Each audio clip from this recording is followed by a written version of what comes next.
GE 2025 showed that Singaporeans value a stable and effective government that will safeguard our well-being. The uncertain global and economic environment was undoubtedly on Singaporeans' minds when we went to the polls. The second lesson is that our political system is still evolving. The GE 2025 results show that Singaporeans want the PAP to remain in government to act decisively for Singapore.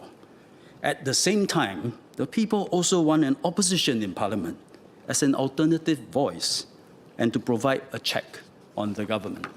The PAP understands and accepts our voters' desire for an opposition.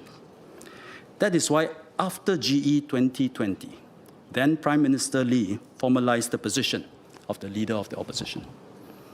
In GE 2025, even before the campaign began, we said that the chances of an opposition wipeout were zero. And we were right.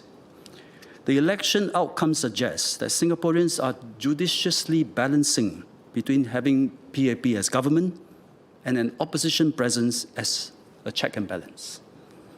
Calls for 1/3 of the seats to be held by opposition did not sway voters. The WP, in fact, deliberately chose to contest fewer than 1/3 of the seats.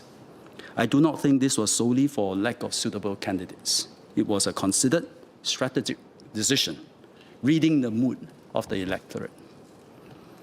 Collectively, Singaporeans decided to maintain the parliamentary composition of the previous term. I infer that voters must have felt that it worked well for Singapore in the previous term of government. After all, with a decisive majority, the PAP attended to important matters of state and could guide Singapore through a devastating pandemic crisis. On issues such as cost of living, the opposition amplified ground concerns in Parliament. Each played the role the public expected. Through GE 2025, I believe voters are saying to us, make this composition work for Singapore once again. This is a dynamic balance. It is not fixed in stone. It is quite possible other opposition parties besides the WP will come in the next time. They certainly are working hard to remain players. This is part of our political evolution. Now, the final lesson from this GE is that Singaporeans are holding political parties to higher standards.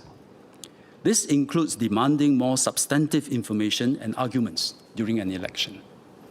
Voters showed us that they are not easily persuaded by slogans or catchy phrases alone. They carefully weigh in-depth opinions and substantive explanations of policy proposals, while populist and simplistic proposals were treated with suspicion. This willingness to take the time and trouble over political issues that we saw emerge during GE 2025 may well be the defining characteristic of the Singapore voter, but we cannot take it for granted. This is why alternative visions and pathways matter. The PAP has its sets of governing principles and policies to take Singapore forward.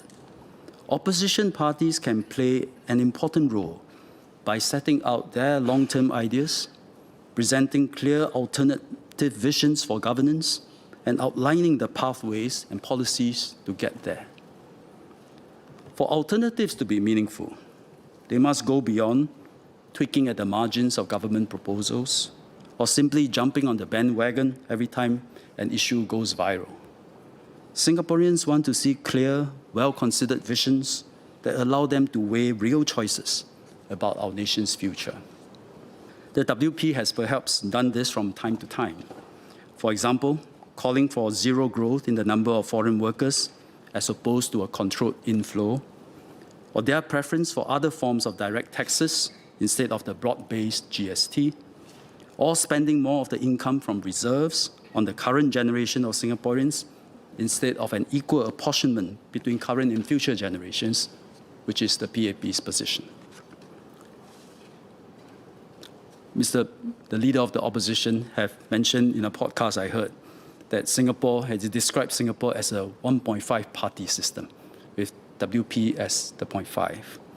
I feel that if WP is positioning itself as the 0.5 in a 1.5 party system, I think it needs to present a principled, consistent, and coherent approach to the main challenges facing Singapore. In a maturing democracy, voters deserve and want more than positions that agree with the PAP's policies in general but suggest let's do a bit more, or offer something that appears to be more generous, more compassionate, and yet requires fewer hard choices. This falls short of being a real alternative. A real alternative promises gains with accompanying trade-offs so that voters can make informed decisions and not be lulled into comforting illusions. The PAP, for example, we say we must continue to fund healthcare with an aging population. To afford that, GST got to go up. That's a real proposal.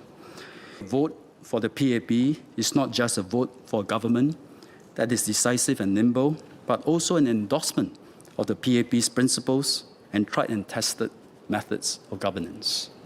A vote for the opposition is not just a vote for checks and balances, but also the policies and directions that will follow from that vote. And I should further underscore that each vote is also an endorsement of the character and commitment of the candidate standing behind the party's banner. This is how our democracy should work. And if voters vote wisely, this is how we can continue to strengthen trust, accountability, and good governance in Singapore.